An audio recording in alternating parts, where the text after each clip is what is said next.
Ya vi ele tua fa tai le lofa ma nga le le li u ma fai ona ta mai lo tu so fua. Ya o tato felo i fo i lungo tanto proclame masani le nei le manai le manavo nga venga. Le nei fo ya so mata ngo fie ya le aso fo ina le tua e fa popo ya so lo tato wola. Ya vi yo le ali ho ina i lum tanto lo le tato felo i manu ya le nei fo ya. Ya vele nga nga fa tai le tua ona lo na lofa ya malana tau singa. O lo manu pui ai pe ai tātou I me uma tātou te whewa iai. Le whafo ma le whale, ia le li. Whatal whatu I le sua I o sunga I whawhengainga mwhatua. Ia whawhera ia tu foi li nei mātua mātutua I te tono mauta malawa. Ia la silasi o le tātou tunu I so se tafa so se vaenga o whapea na maua mai li tātou proklame le nei. Global Kingdom TV channel, ia whatal whatu. Ia le atua.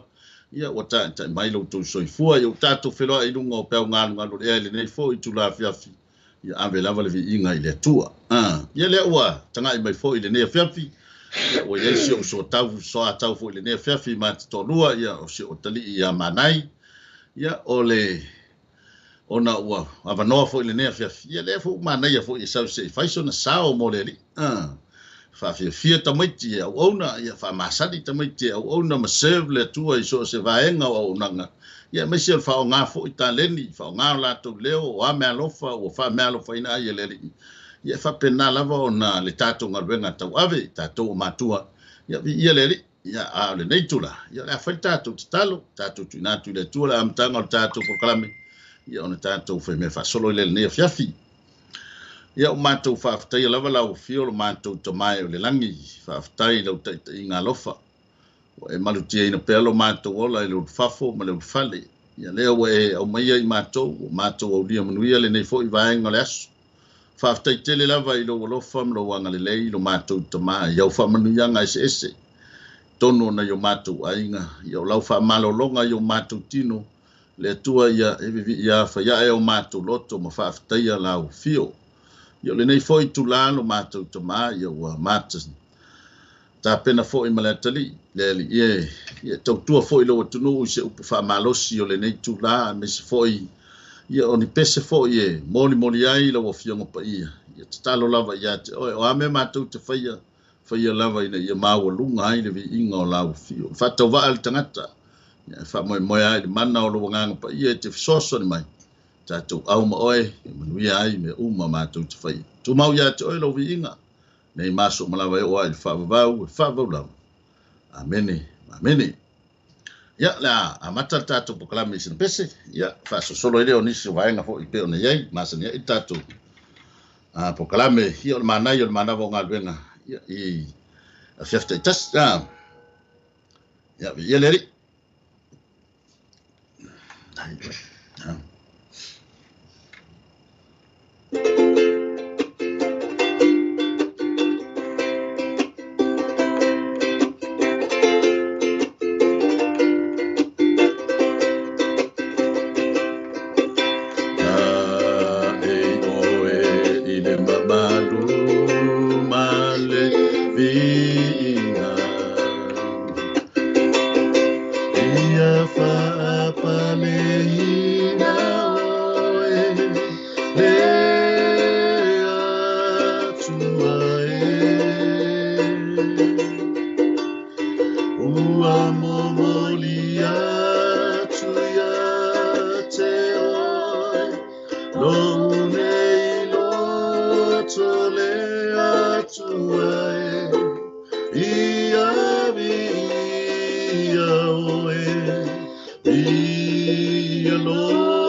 lo lele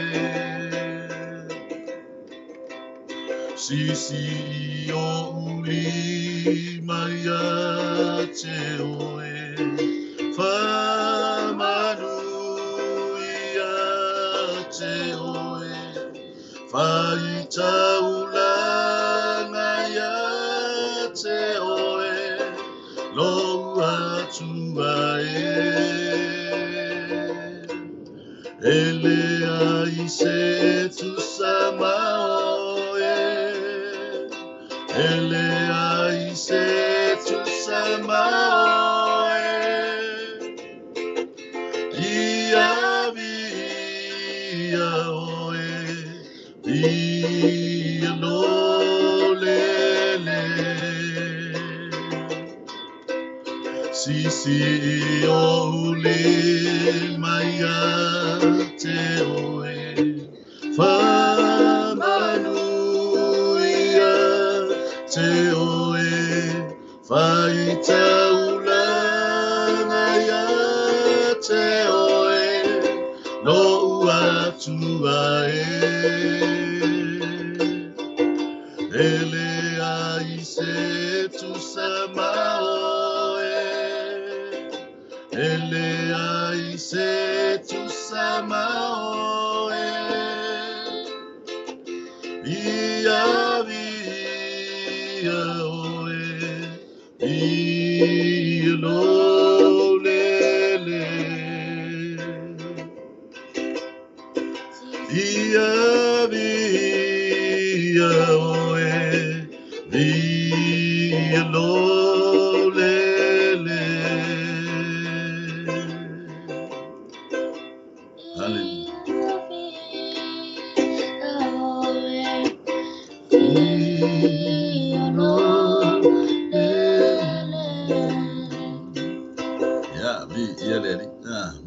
Malo pesena ya faftai le tua ya le ya ole ne ya fiafi ya ole tau le mato pito no nei Wellington ya mana ya fa malu asi o mato pito no nei le se la na ilo le yansu tau paolo a mai le tai au o mai tai mi nei ya tai lo inisi pito no Wellington ya ona o mato no foi lungo bonga ya fa ya la si fa malu ne yasu ya man to foi la pe o mato ye lungo bonga fa so atua ia manuia fo ina pitonu ia ila lo pitonu ole ai ma niso pitonu ma walalo ya ole la fa malu lunga nei ya no no winga ya talo si ele lo fo leli ya o manuia si nisi fo o pitonu la tamai o si mato ai nei Wellington ya fa felo ya tu le nei fiafi ya fa talo fa tu fo ile se uso ona ya por sunga fo fa tonu ile sunga ya Mike Preta ya fa tai le nei no matango fie ia le tu ele unanga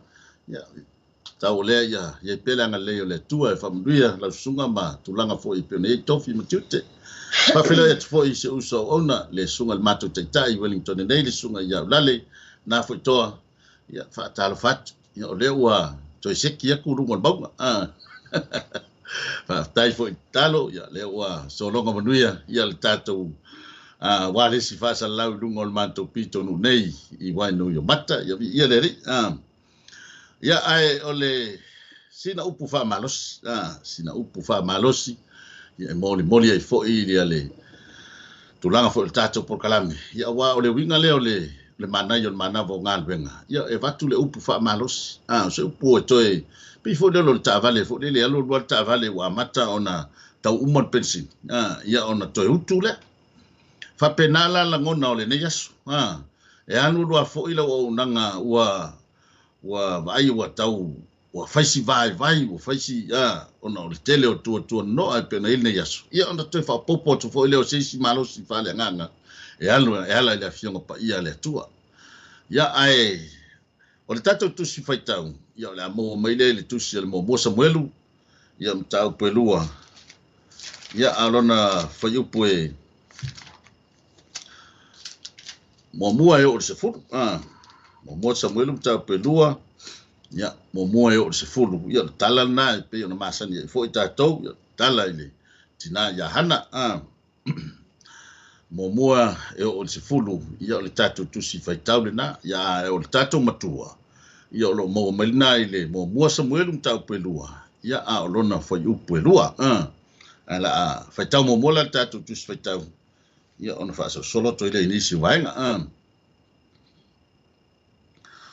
wa talo foi hana wa fa pea wa oli lava lo loto ia Yehova wa fa mau lunga ina lo nifo Yehova wa o mautali ai ye ita mai a wa o te fia ile o la tanga mai ya te oe ele ai se pa ia e tusa ma Yehova a wa o le ai se tasi wa na oe ele ai fo i se papa e tusa ma lota tua so ia to te fa tele a o to upu fa maulunga na wa e alua e ai le fa ono yo o to ngutu a wa o Yehova o le tua sisila mai o ia fo i le na te fuatia a mio wanga wia au fana tangata malolosi a oe na tau teva wa fusi o la tau surunga titi le malos o e sa ma ona wa fai ma au ona i la tau ia maua ai me ai a oe sa fia ai wa mapu i la tau o le na pa wa iu ina whanau mai se to fitu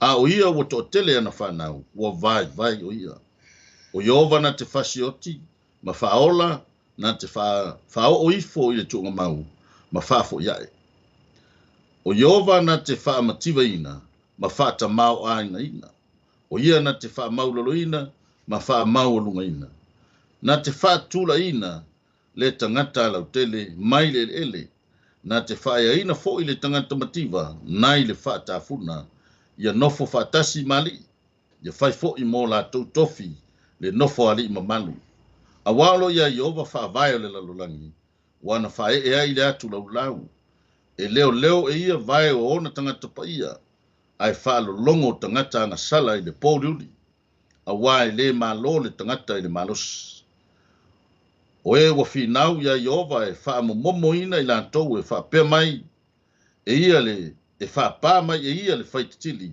mai le langi i o latou talinga e pule Yehova i tulu inga o le lalolangi na te foa i atu le malos i lana tupu e fa maurunga ina fo ia le nifo o le na ia fa wina Ve ia le hallelujah praise the Lord o le matua ia nai mo mai le tusilava mo mua Samuelu ta pelua ia lona fa upelua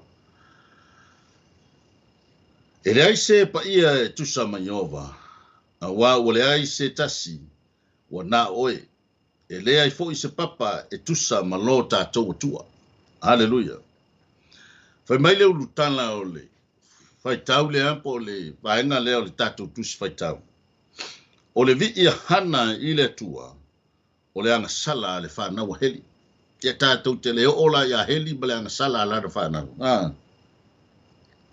ai se tatou mata i le aisha na vi ia hana aisha wa pese oli ia hana ia le fai mai le whaupunga o le pese hana e le ai se pa ia e tusa ma Yehova a wa o le ai se tasi wa na oe e le ai fo i se papa e tusa ma lo tatou tua te le lopo ani o longona ai o ina tali mai le tua i se manaonga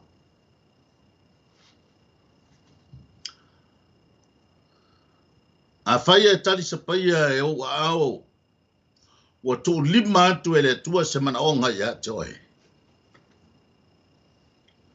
te le lopo le a se isi mea ngata hi o longona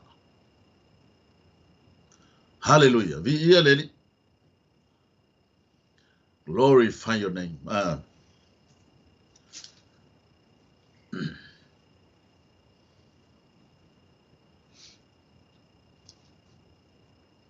o le manaonga wo fa malia ina e le tua e le ini upu e le ini tala al tangata wana o le ngangana le loto ma le ngangana lo i mata e talia i le alofa o le atua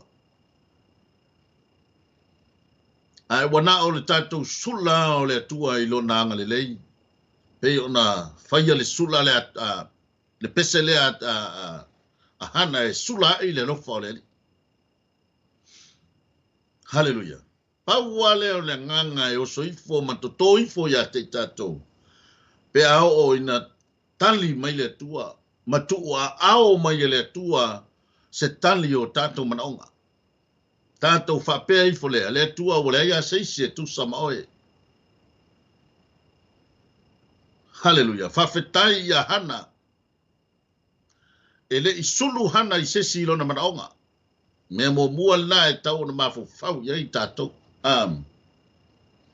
Ele isulu hana i sesi. Ele i tā pālawa hana se fsosoani e sesi tangata. Nā alu sao a hana i le tua. Sao le mea lai ave i eni manaonga. Nā alu sao a hana i le tua e ave i eni manaonga.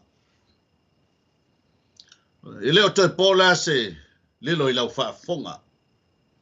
O se tala ua si la fia le tala i le tina ia hana. Ai nā o nai motu ngā awha e tau ina au mai aisi tala i le tātou matau. I le neia fiafi. Whai mai le tala o le toi ina o Elkana. Whai mai le tala o le toi ina o Elkana e to lua na vā. O penina le tasi. O hana le tasi. Whai mai o penina i eila na whanau ai o hana o le haisi sana tama. Hallelujah.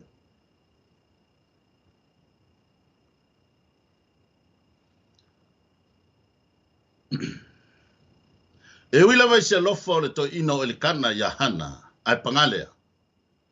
Wa ola hana i se o langa mafatia. Ma whalu maina sa amusia o ia i le le whanau. Na mantua i o hana ia. Na mantua i o lava ia hana le loto ti ngā. Mai uai i na whaamaua lalolo na loto i le tua matangi atu.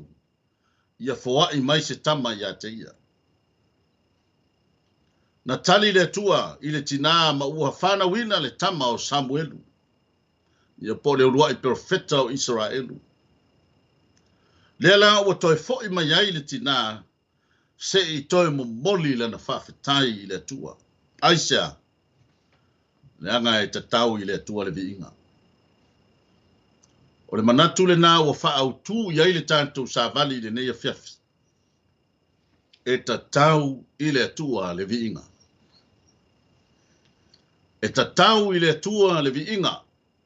Aisea, o le ua pese tamaita Yohana le tamaita is fa sa fa lumaina i le fa nau. Tatau ai le tua le viinga wa Aisea, wa tali fai tau le tua. Wa tua ao le tua le mana onga hana.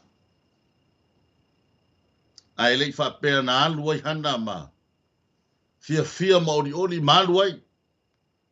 E na toi fo i maya hana se avesa na fa fitai le tua. Hallelujah. A fai na o hana i se tulanga mafatia. A musia mati ngā ona se mana onga sai tonu ya te ia. E iai le tali tonunga o le tātou porkalame. O nā tūrai o le soifuanga. Pe a fai o le awia se wha moe ina ia whataunu ina. E ui i ti ngā mapoponga. E tangi le au malipo. E le ngata o le whainga tāo se awala e whatino ai. E ua sili atu le whainga tā i upu tau whai. Ma le whalu maluma. O upu e tau ma whai e tinea lau nau. Ina ia awane i tau lau o le miti. O e tau ma whai e whatino. Ai mānaia le miti o lo e tau ma whai e whatino. Ai mānaia le sulu whainga o hana. Hallelujah. Whai mai ele i sulu a hana i se whai au. Na o lava ia Eli o le tangata o le tua. E le i tā pae hana se whesoasoani ma ia Eli. Ai na sulu sao lava hana i le tua. E ala i le whaatonga. Ma le nganga o whanau nau i le tua. Hallelujah.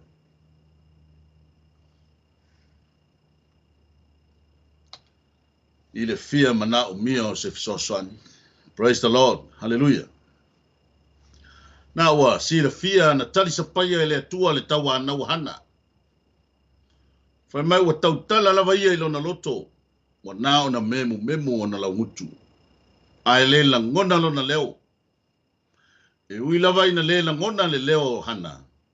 Ai o lo si la fia le tua le ngana o lo imata o hana. O lo imata o le mafatia. Ma le fia maua o se mapusanga. Masiona mana onga a toa ai malana polomisi na fai le tua. Ma Yehova o aue. A fai e te sila mai le popo ngao la o ono fine. Ma e manatu mai ia tau. A e le wha ngalo mai i lau o ono fine. Ma e foai mai se tamatane o na o foai atu leo ia ia Yehova. Ya so uma o lona ola. E le o foi se tafi lona una. Na tali le tua i le whatau anau hana i le fia maua o sana tama. Le ana whanau ina ai le tama o Samuelu le lua i peo feta leo Israelu. E sua malia le tani o loimata maleti ngā. E ui lava i puapo ngā. Ma mafatia ngā. Ai o le awala i te tau lava o na uia. Ia o na iai upo le tātou o tunu. I le ia se mea e maua ma se file mu. Hallelujah. Fai mai leo manantu mua o le tātou sa vali le nea fiafi. E wha manu si au fo i ante oe le tātou proklame o le manai o le manava o ngā ruenga. A wha mali aina oe le tua. Aua ne i ngano na e wha aftai. A wha mali aina oe le tua. Aua ne i ngalo na e wha aftai. A tono nai te wha fonga o mali nea fiafi. A tonu o le nā ua o loo e moli mauina le savali o le nea fialfi ma e whapeifo o le aso le nei o le ua tali mai ele atua ia tea. Hallelujah. Le aso le nei sa o le nei. Wa tupu ia tea ai se alanga ua tali le atua i tonu o na mātofo ia inga. Tele meo te tangi ai le atua e tali ale atua. E ui lava iei whai ngatā. E le whai ngofie. Iei ale awala e ta amila o mai iei le atua e au mai le tali o le mana onga. Whawhetai ma le loto o le oli. Whai mai hana i lanta talo. Se wa oli lava lo loto ia Yehova. Wa wha maua lunga ina lo nifo Yehova. Wa o mau tali ai e ita mai. A wau te fia le o la tanga mai ia te oe. Te loa oe ao o na tali mai le tua ia te oe. Pe ia ua ele kea ka ngaka la sa ita ia te oe. La sa fai mai ia te oe. Aisa, le anga ua tali, ua whaali ele tua le tali. E le isi si au tala e toi fai. Na lau moli mawina mai e tangata. Le na ua tali lo mana onga. Rawinga na tala hana vai mai. O te mautali ai e ita mai. Hallelujah. Leite o foi le fai salamo fai mai. Fia lava o ia ia Yehova. Ia ona fo ina le ia o mea manao ia ilo lotu. Hallelujah. Whawhetai le tua o ia whato ila loina le fili. Sa ono sai hana i le taimi o lona to ilalo. Ona o manatu tau fai ma le whaalu maluma. Leo wa whaea e le tua lona to ilalo. Ma langa ai ma le leo tele o fai mai. Ua ngawia au whana atangata maalolosi. A o ena tau teva ua fusi o la tau suru ngā titi. Ile malosi. Sa wha moe hana i le tua o ia na te tauia le taua. Mo ia. Pe o la le tusi e tau Yehova mo o tou e whaalo longo o tou. A leno whatino Yehova i le whato i laloina e tawita o le toa o Filistia. La le tala la koriata. Wa e sau ya tau. La le tala tawita ya koriata. Sau ya tau ma le pelu. Le tau leo. A wao o te watu ya te oe le soafa o Yehova o au. Lo wai ngai. Oi se le fia whawhetai o lea o lo mori mawina i le aso ma le aso. Nenga lue mai o le tua e ala i ona wawenga. O lana wha malolonga maona manuia I tonu o tātou ainga. Pau lava le au penga sa wha o ngai hana e whato I lalo I fili. O lana te talo. Lona winga o le malosi ma le tamau ainga o lo tā sapi ai. O le tali le nā o le tā te talo. Hallelujah. O a fo ini wha moe sa tauti ngā ai pe tua maria. A tono le nei vai tau o le vai tau o selselenga. Le wa mata ona tātou wa ai le tua o ani meo lo tātou ngā lulu e whai. Iei nisi o wha manu ina. Iei nisi fo yo le a wau. Ngā luenga tau ave o ani kōsas o me whapena. O ani meo ngā lulu e ai le leitau sanga. Ia tu ua I le tua. Na ngai leise malosi o le tangata e whatino e se whamoe moe. Na o le tua ana te whatino ina. Hallelujah. Praise the Lord. Aua ne o tāmi ta mita I mea o tā maua. O le manatu lona lua leo le tātou sāvali le ne fiafi. Na fo ile Proverb 3 verse 5 and 6. Trust in the Lord with all your heart and lean not on your own understandings. In all your ways acknowledge him and he shall direct your paths. Te whai, te tele. Trust in the Lord with all your heart and lean not on your own understandings. In all your ways acknowledge him and he shall direct your paths. Amen. Ia leli. O ani me o tātou maua. Awani o tā mita. Paua le mea. Ia e whatua tua ia Iova. O ia na te whasoa mai le malamalamba ma le silofia e whai ai ngā luenga. Whasino ia te ita ua le mea te tau na whai. Ai a whai la e tali mai le tua. Whai mai e leo le tātou manatu lona rua. Awani o tā mita I mea o tā maua. Ai tau au na tātou e whafoi le tua lona vi ina. E ai le upua masani ai le tātou whalongo. Whamele upua le tātou atunu upo stasi foi o moanga ngana o masani ai. Ia le au whaila unga, ia masani ai foi le lautele e whao ngale whai tau lea. Whamei a maua ula puti. Ai leo le maua ula futi. Hallelujah. O lo ta ua manino e hana winga manatura o le soifuanga. O le afianga o le ola so ona whai ma le tau whai. Ai o lo o atangia mai ai foi le whato I laloina o le tangata. Ma le puti le leio si manuia o ia maua. A le whai mai upo le pese hana na pese tuai I le atua. O e sa ma ona wa whai mau auna I lato. Ia maua ai me ai. A o e sa fia ai wa mapu I lato. O le na pā wa iu ina whanau mai o se tofitu. A o ia wa totele ana whanau. Wa vai o ia. O manuia lo tā maua. O manuia mai le tua e le o so tā malos. A le whai mai le pese hana o Iova na te wha mativa ina. Ma o Iova fo'i na te wha tamau a inga ina. O le na te wha maulalo ina. Na te wha tula ina le tangata lautele. Na te wha ea ina fo'i le tangata mativa na I le wha tafuna. Leite o fo'i le whetalainga le atua na whai atua ia Jeremia. E tau atu ia Israelu. Awane I mita le tangata poto I lona poto. Awane I mita le tangata malosi I lona malosi. Awane I mita fo'i le mauoa I ana o loa. Au le mita I na mita ia o ia I le ne mea. Ina ua mafofau o ia ma ua ilo au. O au lava o Iova. Hallelujah. Praise the Lord.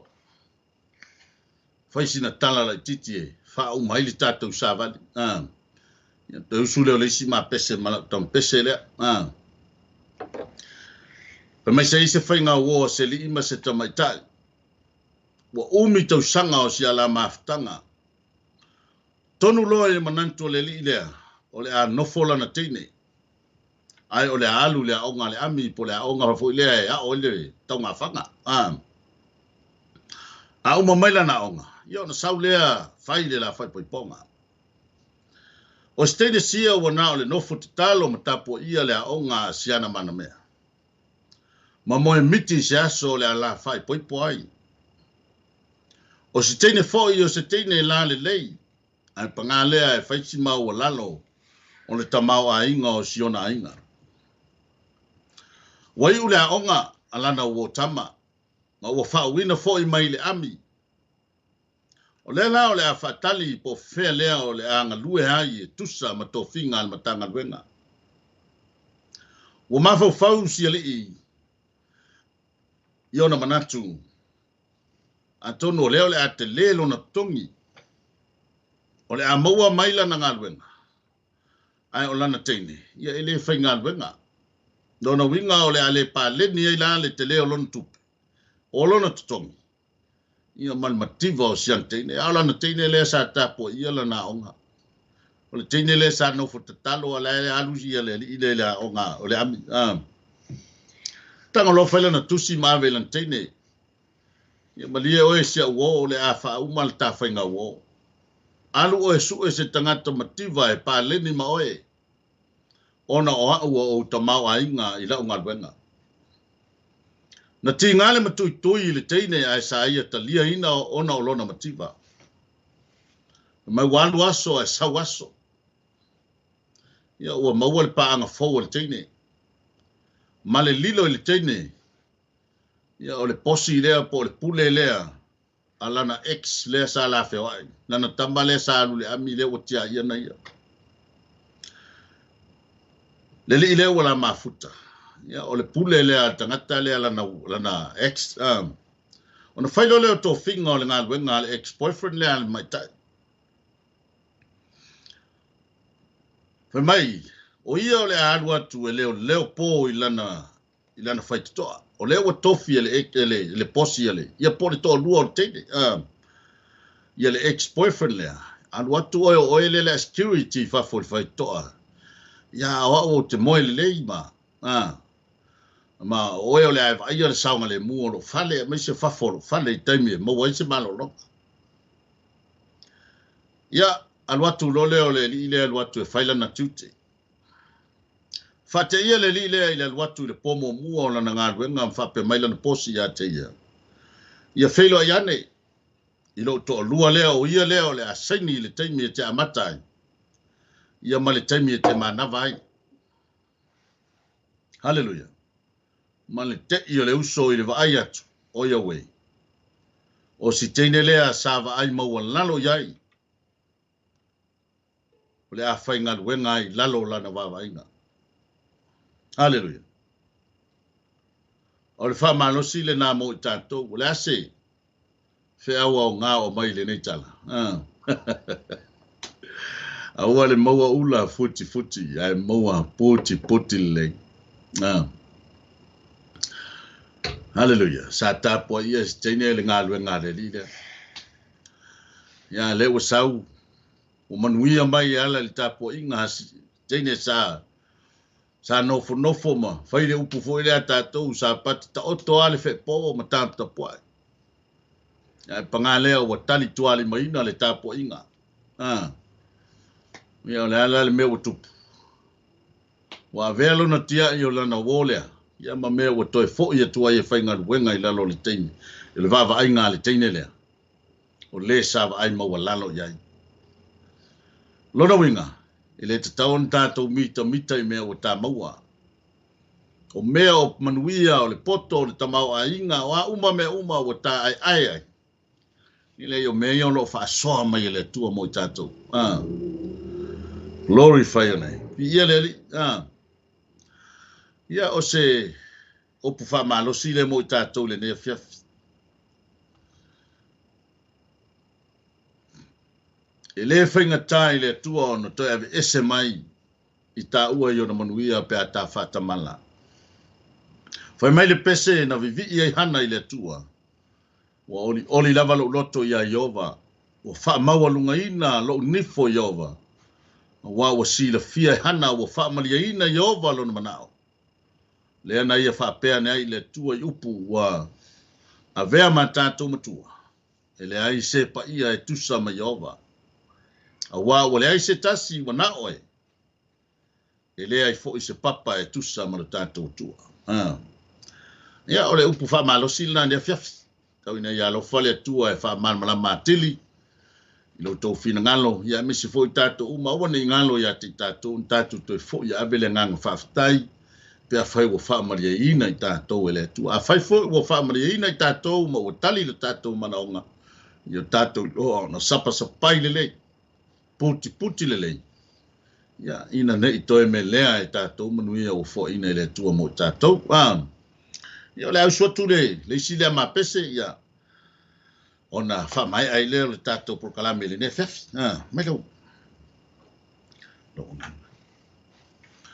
Ia vi ia lele. Ai whaafitai lau whaafonga mai. Ia tai fo i mau lau komeni. Ia lawa le tua.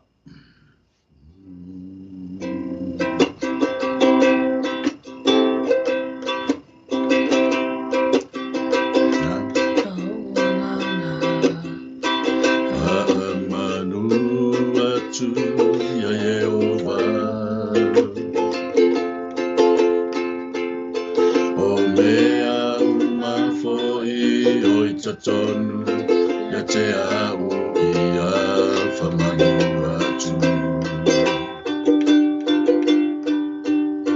E ofu oe I le mamuinga ma le mata ngofie tama. E pa ia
ile ai se tu sama oe una oe o te pese ilo suafa ilo ne yolanga ibia ioe e tu le mamalu Yehova e fa baba e tu le mamalu Yehova e fa baba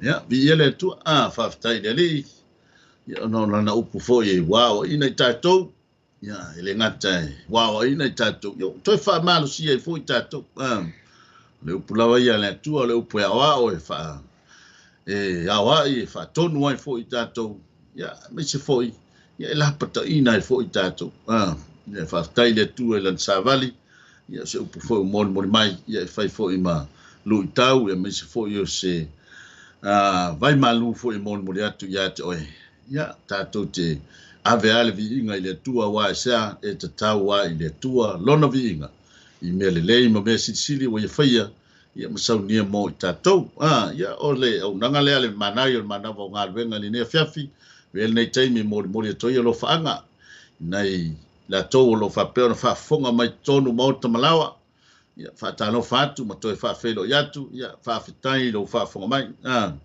siaki wales ya fa fitai ya timafo ile tinafo ya ana tongia ya fa fitai mo fa fonga mai fo ya mes fo I fa fitai se uso ya ftu ma ya va fetu lo fa pe fo fa fonga mai ile nei fo tu la fiafi o afu tu man vao tonu mai vao ya le tu ya ole se to fine fo ya petina lepa vitale ya lo fa fonga mai fo ya fa fitai tele lava ile fa fonga mai ya mes fo ya mon mawina fo tato por kalame mra unanga ne fiafi se uso fo ya ulale ya na fo toa ya fa fitai ya le tua ya fa felo ya tu fo ima to fa mani atu le ne fiafi te la to lo fa pe fa fonga mai tono fa fa nga benga ya fa yo na wa e manava ya to tu na ma o el saunga le mu pe ya nga ya tu lo fale ya fa fo na wa e to to e to nu tono nga benga ya tau to na fo saunga le mu fe nga o e nga benga po fa sina talo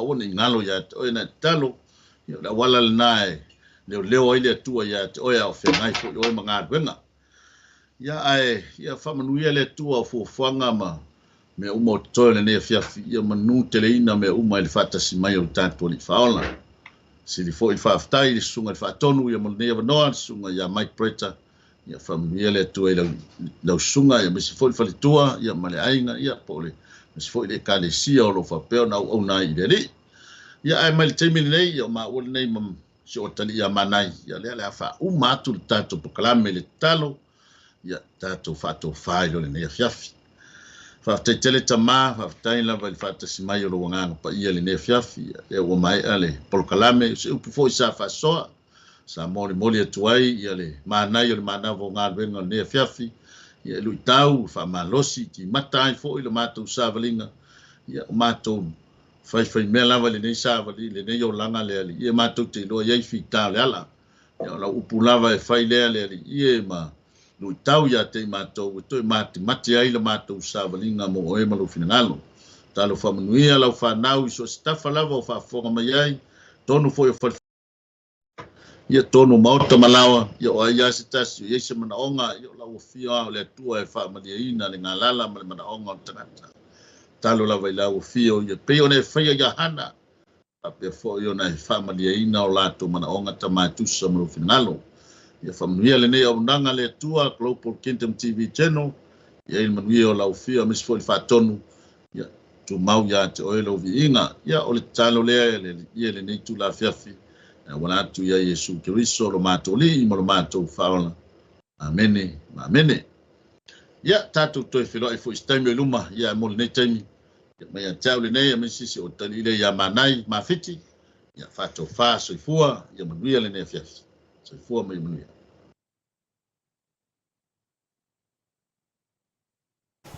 Hey sis, where are you going? Oh, I'm just heading out to find a place to send money to my uncle in Samoa. Oh, why waste time and petrol? You can use UP Group Money. You can send money to Samoa and it's really fast. Really? Yeah. Can I sign up online? Yeah, it's really simple. Sweet, I'll do it now. Okay, bye. Bye. Sending money to your loved ones in Samoa has never been easier with UP Group Money Transfer. Our service allows you to transfer money quickly and securely from the comfort of your home or anywhere in New Zealand. Your family and friends can conveniently pick up the money from over 40 villages across the Polu and Savai. No matter where they are, we've got you covered. Our user-friendly online platform makes sending money a breeze. Just visit www.upgroupmoney.com. Sign up and start sending money in minutes. We're here to help. If you have any questions or need assistance with signing up or sending money, please don't hesitate to contact our friendly support team at 09558 2896 or 0800 877 328. Or visit us in the office at 6/22 Station Road, Otahuhu, Auckland 1062. Experience the ease and reliability of UP Group Money Transfer today. Your family and friends in Samoa are just a few clicks away from receiving your support. Visit www.upgroupmoney.com now to get started. Hey, is it true that your company can help us save money for our trip to Samoa? Yes, that's right. With UP Group Money's partnership with Vodafone Samoa Mtala, you can save money while you're still in New Zealand. You'll need to register with UP Group Money to receive a Vodafone SIM. Once you have your Vodafone Samoa SIM, you can start sending money to yourself through your UP Group Money account to your Mtala account. You can only withdraw your savings when you're in Samoa. Oh, that sounds great and straightforward. Can I do my registration online? Yes, you can register for UP Group Money online. However, if you need assistance, you can come into our office and we'll help you out. For Mtala, you'll need to visit our office to register and collect your Vodafone Samoa SIM. UP Group Money, in partnership with Vodafone Samoa Mtala, offers you a unique way to save for your trip to Samoa while you're still in New Zealand. Here's how it works. First, register with UP Group Money. You can do this online or visit our office for assistance. Second, receive your Vodafone Samoa SIM. To complete your Mtala registration, you'll need to visit our office. And lastly, start saving. Use your UP Group Money account to send money to your Mtala account. The best part, you can only withdraw your savings once you're in Samoa, ensuring you have funds ready for your trip. Wow, that sounds really convenient. I can't wait to start saving. Exactly. So why wait? Visit our website to register with UP Group Money today or stop by our office for any assistance. Make your trip to Samoa even more enjoyable with our hassle-free savings plan.